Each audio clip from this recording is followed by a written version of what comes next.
this is Corey.hassman, and thank you for tuning into another video. Today, I would like to talk about different tips for investing.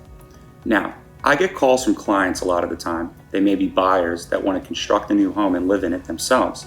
Or it may just be solely investor clients that would like to quickly flip or renovate a home and then sell it for a profit.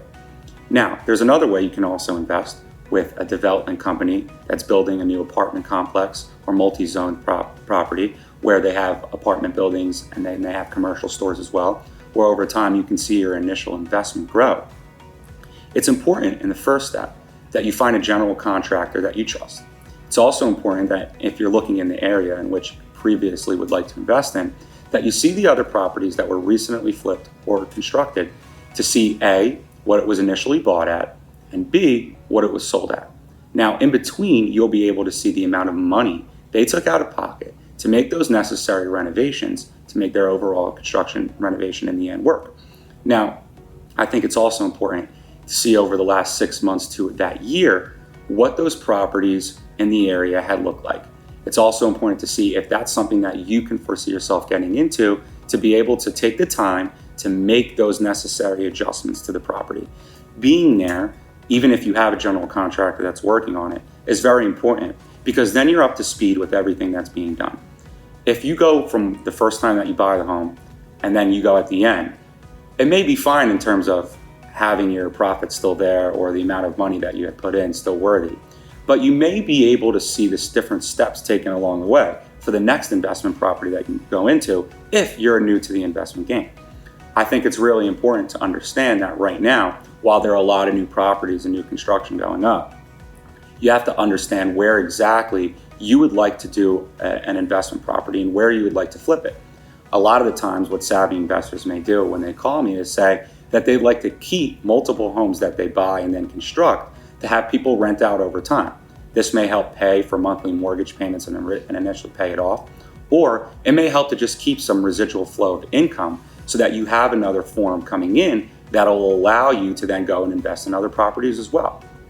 The other aspect to it, like I noted before, is bigger development companies that call in from the outside to see if there will be other individuals that would like to invest in their overall project.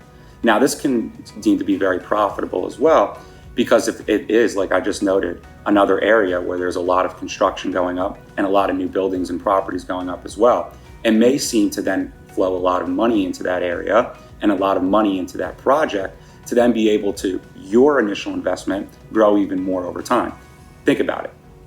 If there's a new property that you invest in and it's a multi-zone complex with Chipotle and a Target and apartment residences on top, if it seems to be going very well and you actually see that there's a lot of people that are starting to buy or rent in those apartments and you have a very good commercial spot that's underneath, what your original investment seems to do is then grow exponentially versus if some of the units or other places in the building were not doing as well, people weren't buying it, or people weren't renting into it. You can get good experience from looking at how other people invested into properties to see exactly what a worthy investment may be for you. I think at first, it's important to take the little pieces out of an investment to then make it into a bigger one. Meaning, start on a smaller project.